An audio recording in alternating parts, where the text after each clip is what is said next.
Hello everyone, I am नवीन कुमार। और यहाँ पर एक कंपनी है जिसका नाम है ग्लोटिस। इस कंपनी का हम लोग देखने वाले हैं। तो इसका जो आईपीओ है वो 29 से 1 अक्टूबर के बीच में खुलने वाला है। 129 का इन्होंने अपर बैंड सेट किया है और 307 करोड़ रुपये डाले, जिसमें से 160 तो कंपनी के पास में जा रहे, बाकी 147 करोड़ रुपीज़ कंपनी के प्रमोटर्स यहाँ पर अपना स्टेक सेल कर रहे हैं। अब यहाँ पे अच्छा खासा स्टेक है, जो आधे आधे के आसपास में जो पैसा है वो कंपनी के प्रमोटर्स के पास में जा रहा है। तो this is very negative point basically. बाकी हम आरएचपी को समझते हुए देखने की कोशिश करेंगे कि हाँ, ये कंपनी के हिसाब से बेटर है या नहीं है, फ्यूचर में क्या कर सकती है।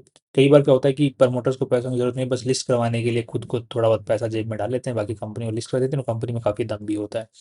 उस एस्पेक्ट को हम देखने की कोशिश करेंगे यहाँ पर। अब कंपनी करती क्या है, तो यहाँ पर कंपनी जो है फ्राइट फॉरवर्डिंग का काम करती है। जैसे कि आप लोग जैसे किसी दूसरे देश से अगर सामान मंगवाते हैं या फिर दूसरे देश में अगर सामान भेजते हैं, राइट, तो बीच में काफ़ी सारी जो एजेंसीज इन्वॉल्व होती हैं, राइट, बस काफ़ी सारे ट्रांसपोर्टेशन जो है वो इन्वॉल्व होते हैं। तो उनको मैनेज करने का काम करते हैं बेसिकली। जैसे मान के चलो आपने चाइना से सामान मंगवाया, सामान ट्रांसपोर्ट होने के लिए आया, तो अभी ऐसा थोड़ी है कि कोई एक कंपनी वहाँ पे डीएचएल को आपने सेलेक्ट कर लिया तो डीएचएल वहाँ पर सामान को डिलीवर करने वाली है। अब मान के चलो कि डीएचएल ने वहाँ पर सामान को डिलीवर करने की रिस्पॉन्सिबिलिटी ले ली, राइट, रिस्पॉन्सिबिलिटी ली है। और डीएचएल का यहाँ पर तो कुछ है ही नहीं, मान के चलो, just accept, just guess it. तो अब वो क्या करती है, यहाँ की इंडियन की कोई लोकल कंपनी जैसे ग्लोटिस है, इसके साथ में टाई अप कर लेती है कि यस, आप ये सामान है इस जगह पर पहुंचाना है, तो ये जो यहाँ वाली जो ग्लोटिस कंपनी है फ्राइट फॉरवर्डिंग का काम करेगी। तो वो क्या करेगी, जो डीएचएल है चाइना से उठवा के यहाँ पे जो इंडिया का जो गुजरात का पोर्ट है वहाँ पर रखवा देगी। यहाँ से फिर ग्लोटिस वाले हैं वो सामान को उठवा के अपने वेयर हाउस में रखवाएंगे, वहाँ पर क्लियरेंस चेकअप करेगा पूरा का वो जो कस्टम्स का जो भी काम होता है वो क्लियर होता है। वहाँ से क्लियरेंस मिलने के बाद में यहाँ की जो ट्रांसपोर्टेशन एजेंसीज होती हैं या फिर कंपनियाँ होती हैं, उनकी हेल्प लेके फिर उस सामान को पहुँचवाया जाता है। तो ऐसी कंपनी की खुद की जो ट्रक्स वगैरह होते हैं वो यूजुअली इतने नहीं होते, मतलब ये ट्रांसपोर्टेशन की जो सर्विसेज होते हैं ये नहीं प्रोवाइड करते, बट ये उसको मैनेज करने का काम करते हैं। अलग अलग जो ट्रांसपोर्टेशन वाली जो कंपनियां होती हैं, चाहे वो बस के थ्रू ट्रांसफर करना हो, चाहे वो ट्रक के थ्रू करना हो, चाहे वो एरोप्लेन के थ्रू ट्रांसपोर्ट करना हो, तो एरोप्लेन्स वगैरह को ऑन नहीं करते हैं ये, राइट, ट्रक वगैरह को ज़्यादातर ऑन नहीं करते हैं ये लोग। ये अलग अलग जो दूसरी कंपनियां उनके साथ में टाई अप करके रखते हैं लोकल्स के साथ में, राइट। तो उसके बाद में से जहाज पर पहुंचाना उस लोकल वाली जो कंपनी है उसको यूज करते हुए कस्टमर तक सामान पहुंचा देते हैं। So you got the basic idea. तो अभी ऐसी इस टाइप की जो कंपनियां होती हैं बेसिकली जो कागजी कार्रवाई होती है उसको उसके ऊपर ध्यान रखते हैं। वेयर हाउसेस जो होते हैं वो इनके खुद के होते हैं, और साथ में ही जो क्लियरेंस के जो सामान होते हैं जो इम्पोर्ट एंड एक्सपोर्ट वाले उसके ऊपर में ध्यान रखते हैं, उनके टाइप्स होते हैं। और ये ट्रैकिंग के ऊपर में ध्यान रखते हैं और क्वालिटी को मेंटेन करने की कोशिश करते हैं, सो दैट कि ज़्यादा से ज़्यादा इनके टाइप्स बनने रहे। बट ये ग्राउंड के ऊपर में बेसिकली काम नहीं करते। सो ये फ्लाइट फॉरवर्डिंग का काम करते हैं, और यहाँ पर ओशियन फ्लाइट फॉरवर्डिंग और एयर फ्लाइट फॉरवर्डिंग दोनों ही लोकल लेवल पे काम हासिल नहीं करते। मेनली इनका जो रेवेन्यू आता है वो ओशियन फ्लाइट फॉरवर्डिंग से आता है। नेक्स्ट अब यहाँ पे आप देख लेते हैं कंपनी की जो वैल्यू लगाई गई है वो 1200 करोड़ रुपए के आसपास में लगाई गई है। और यहाँ पर जो पैसे उठा रही है उनका कंपनी क्या करने वाली है, इससे पहले देख लेते हैं प्रमोटर्स के पास में कितना परसेंट स्टेक रह जाने वाला है। तो यहाँ पर लगभग 74-75% के आसपास में प्रमोटर्स के पास में कंपनी का मालिकाना हक आफ्टर दी आईपीओ भी रह जाने वाला है। That's very very good. अब थोड़ा सा हम आरएसपी को रीड कर लेते हैं। तो यहाँ पर ये इतना इतना स्टेक जो दो दो प्रमोटर्स हैं ये बेचने का ट्राई कर रहे हैं, और दोनों बराबर से ही शेयर्स अपने बेच रहे हैं, क्योंकि दोनों बराबर ही मालिक हैं इस कंपनी के। दो ही बंदे हैं, दोनों ही शुरू से इस कंपनी को चला रहे हैं बेसिकली देखा जाए तो इस स्टेज तक लेके आए हैं। अभी लिमिटेड कंपनी में कन्वर्ट किया इन्होंने अभी रिसेंटली। नेक्स्ट यहाँ पर जो जितने पैसे कंपनी के पास में जा रहे हैं उनका कंपनी बोल रही है कि हम लोग और जो व्हीकल्स होते हैं, कंटेनर्स जो होते हैं, उनको और खरीदने की हम लोग कोशिश यहाँ पर करने वाले हैं।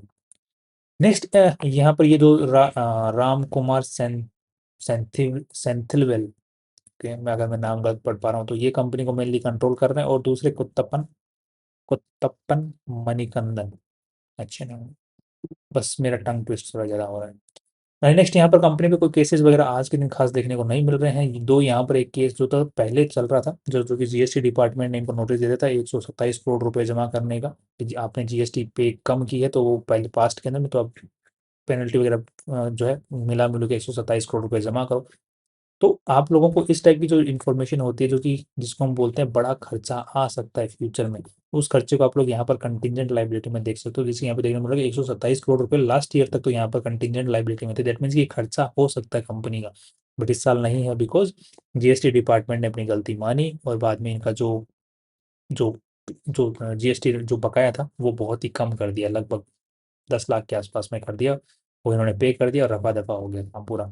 यहाँ पर कंटीजेंट लाइबिलिटी में आप लोग किसी भी कंपनी में पढ़ते हो तो यहाँ पर कंटीजेंट लाइबिलिटी पे ध्यान रख सकते हो, जो कि खर्चा हो सकता है कंपनी का, प्रोबेबिलिटी थोड़ी सी हाई है, तो उसको हम कंपनी जो है कंटीजेंट लाइबिलिटी सेक्शन में रखते हैं। ये जो इन्फॉर्मेशन होती है ये आपको एनुअल रिपोर्ट में बेसिकली देखने को मिलती है।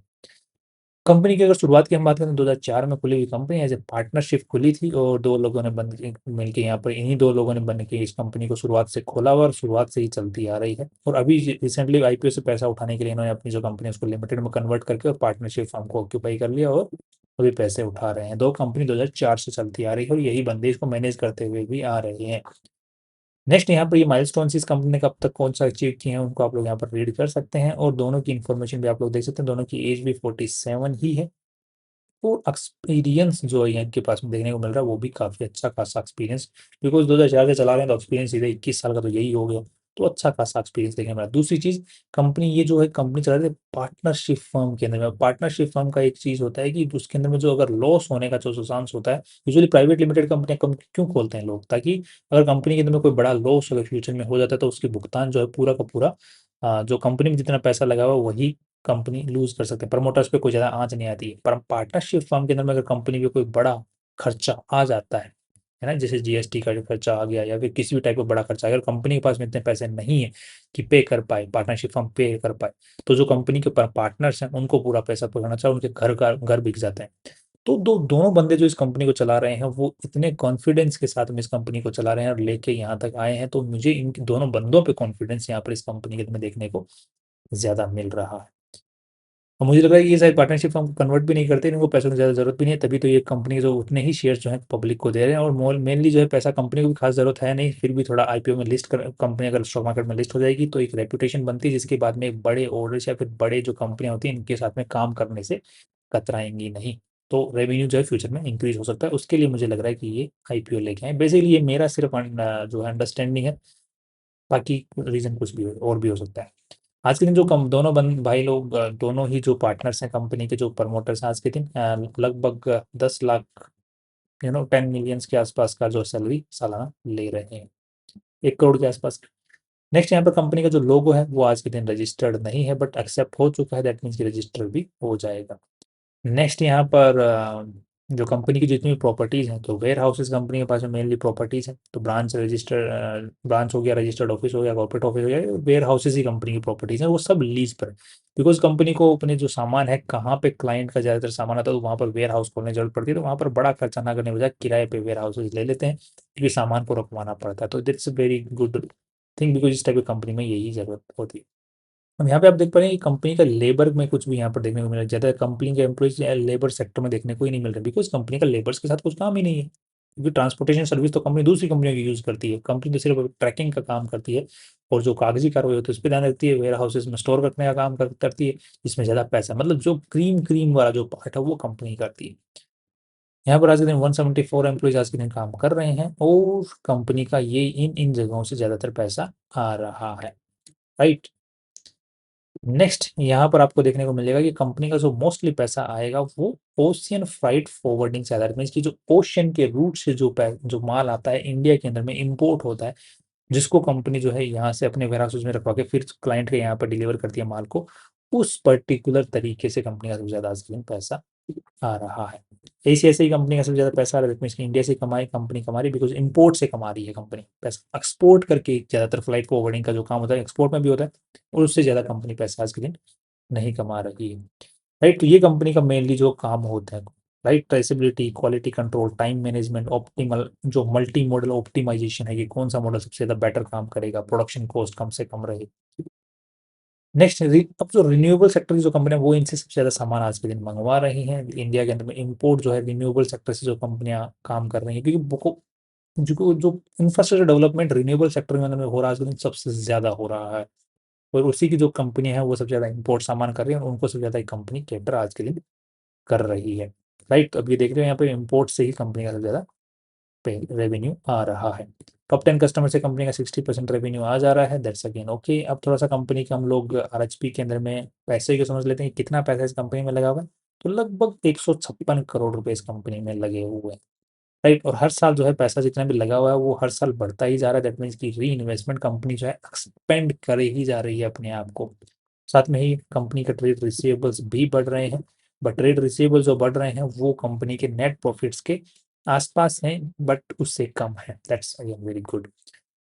नेक्स्ट, बैंक बैलेंस भी कंपनी के पास में 10 करोड़ रुपए का पड़ा हुआ है एंड यहाँ पर तो कुछ खास है नहीं। और कंपनी का सारा जितना पैसा कंपनी में लगा हुआ है 56 करोड़ रुपए, उसमें से 100 करोड़ रुपए तो कंपनी के खुद के ही लगे हैं। बाकी जो उधारी का जो पैसा है वो शॉर्ट टर्म लीज के ऊपर में ही है, या फिर जो ट्रेड ट्रेड पेबल्स होते हैं उनका पैसा। दैट मीन्स की ज़्यादा लोन का यहाँ पे झंझट है नहीं, लॉन्ग टर्म लोन का यहाँ पे झंझट कुछ खास देखने को नहीं मिल रहा है।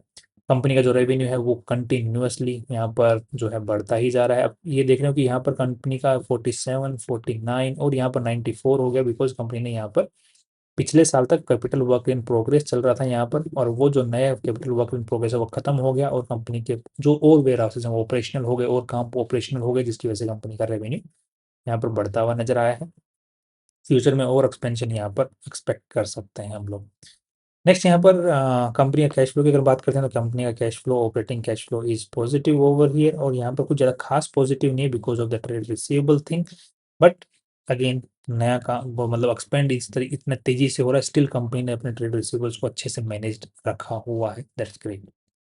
सो अब ओवरऑल हमने अब तक देखा जाएगा तो हमें मुझे कुछ खास दिक्कत इस कंपनी में नज़र आई नहीं अभी तक तो। और जो प्रमोटर्स हैं उन पे ज़्यादा कॉन्फिडेंस मुझे आ रहा है, वो ज़्यादा काफ़ी अच्छे लग रहे हैं, ठीक लग रहे हैं मुझे।